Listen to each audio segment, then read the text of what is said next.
Welcome, foolish mortals, to another episode of the Hitchhiking Host Show.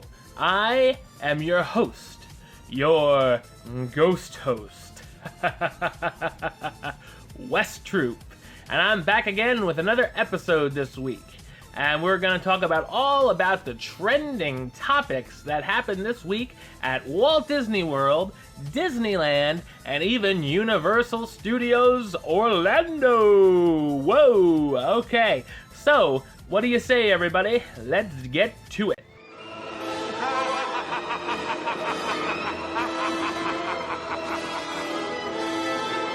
There's been a bit of an update for the Na'vi River Journey attraction coming to Pandora, the world of Avatar, at Disney's Animal Kingdom.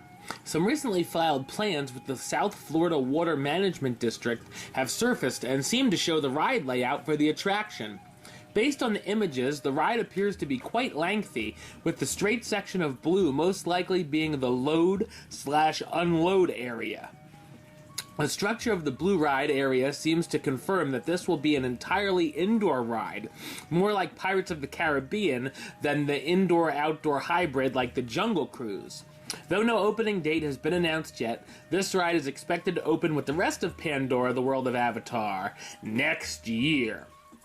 Now, I'm glad that it's going to be all indoors, because I'm actually the most excited about this ride, this boat ride, than the supposed Soarin' over the world of Avatar, which is basically going to be Soarin' but with Avatar characters.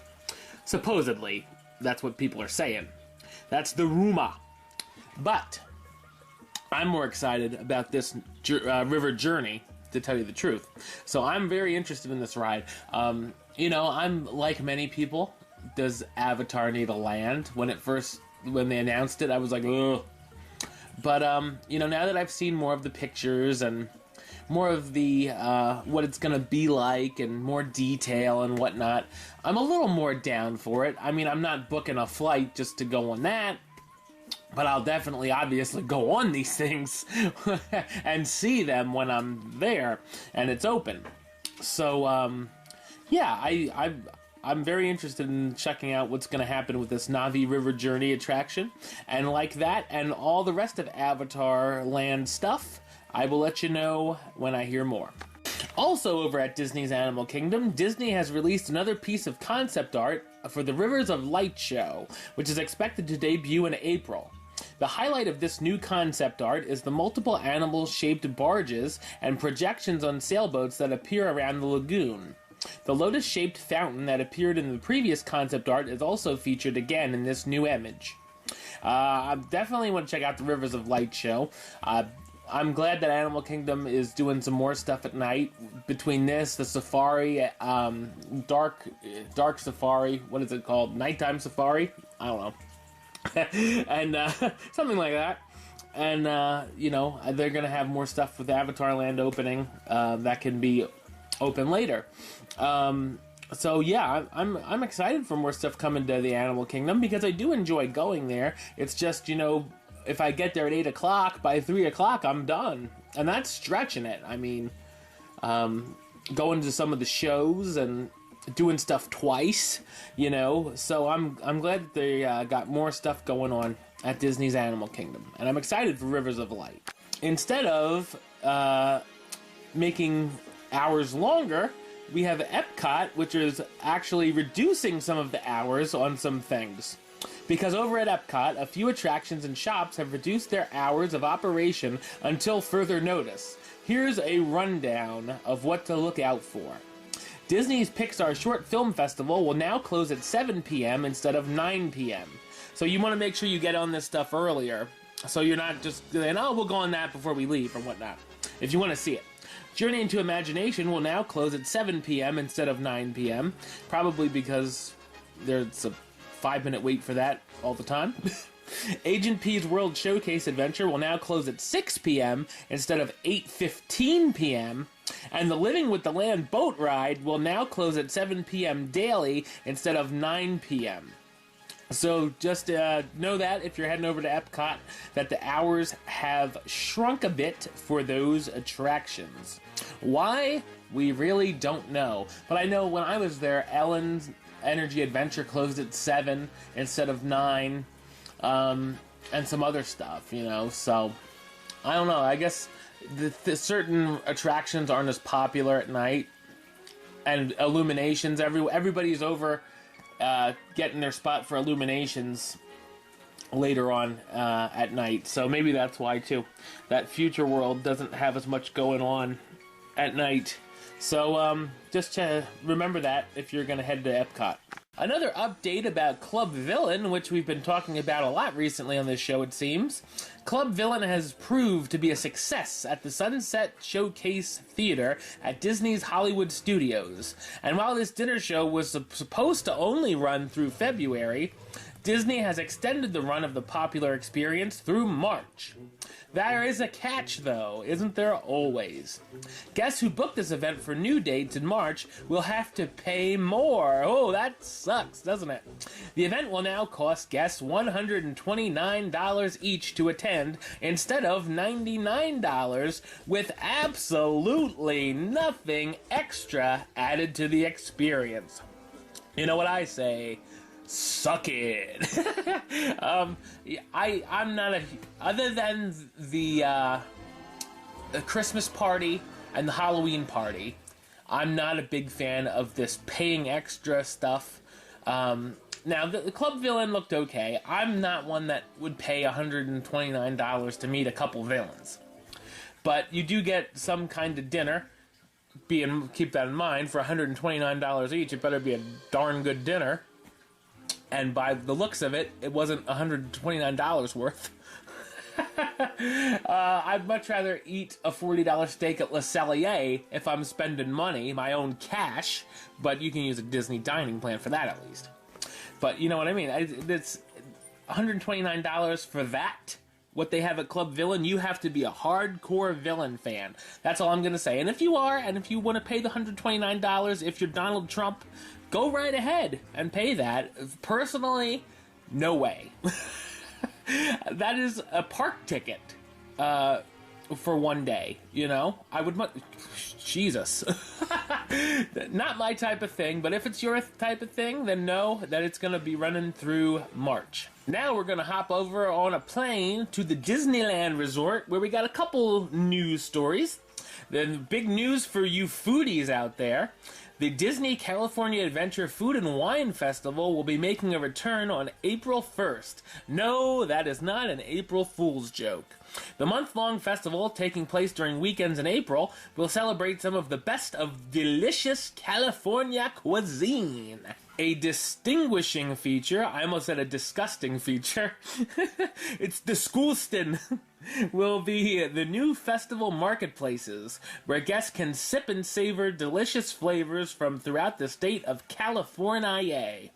It will also include culinary demonstrations, appearances by celebrity chefs, and informative seminars. More information will be coming soon, including how you can reserve your seat at the premium experiences taking place during the festival. Mark your calendar, aka your smartphone, now for the Disney California Adventure Food and Wine Festival, weekends beginning April 1st at Disney California Adventure Park. Yeah, so it's basically going to be like Epcot's Food and Wine Festival, except not as big, not as diverse. It's all about California cuisine there. They've had this before, and a lot of people liked it, and then they sort of took it away because of all the construction that was going on at California Adventure, with Cars Land and all that jazz. So now it is returning, so... if you're out in that, if you're going to be out there, definitely check that out. It's on the weekends in April. If I was there, I'd definitely be checking that out. I'm sure it's going to be crowded as heck, but, you know, definitely worth looking into and paying some extra money for some food and wine. Speaking of Disney's California Adventure, this may have to do because of the Food and Wine Festival. The Mad Tea Party event will be closing once again. I've reported this many times on this show, and then it reopens, and then it closes, and then it reopens, and then it closes. On March 30th, 2016. The rabbit hole will open on weekends through March 13th and nightly, March 18th to the 30th, if you want to check it out one last time.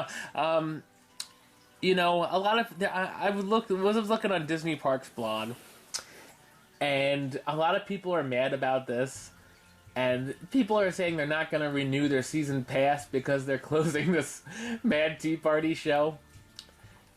I literally can't care any less about this show.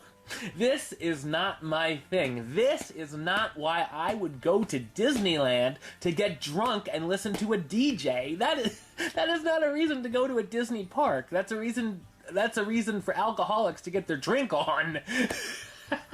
You know, if you like Mad Tea, more power to you. But I have no interest at all in that show. I have no interest in any of the dance parties. So I definitely don't have interest in that one. So this has no effect on me. I'm just like, okay, that's fine. Bring something better.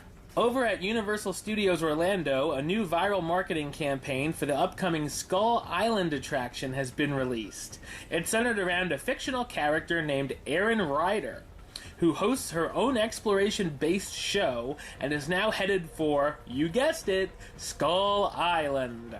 Check it out at mythexplorer.com. And may I say, I think that, now we're talking Universal here, I think the Skull Island that they are constructing looks pretty cool itself. Now, when you get into the ride, and now this is a pretty cool little marketing tool they got going on, I'm like, okay, I can get behind this. So far, you know, I like the little setup they got going on with this character and the story, and I like the construction on the outside. Now, the problem will be when we get to the inside, and if it is the exact same as Kong 360 in California, I will be never forgive them for that, because it's nothing but big screens. Yet again. So, you know, please, Universal, hear me out. Do something exciting with this attraction. You've got a cool looking place to do it in. You have... I'll forgive you for taking out Confrontation if it's anything remotely like that. Anything but the big frickin' screens. Because it's just like you're in a movie theater, and it's nothing special at all. So please, give me an audio animatronic Kong at the very least. But anyway, hopefully Skull Island will be good, and hopefully I won't have to give it the thumbs down when we review it. Alright, well, that's the show for this week. I'll be back next week with another Trending Topic show, and if you haven't seen it yet, check out the Hitchhiking Host Show 101, all about Mr. Toad's Wild Ride. And hopefully later this week I'll be uploading the next 101 show, all about the Storybook Land canal boats. So make sure to check those out. Until next time, don't forget to subscribe right here on YouTube. YouTube.com/HitchHostShow. You can like the show on Facebook, Facebook.com/HitchHostShow. Follow on the Twitter and the Instagram at HitchHostShow. And of course, if you're listening to the show or you want to listen to the show, you can do so in a few different places. Check it out on Podbean. It's hitchhostshow.podbean.com. And of course, download it on iTunes or Stitcher. Search under The Hitchhiking Host Show or West Truth. Until next time, don't forget to... Hurry back, for the next episode. See ya.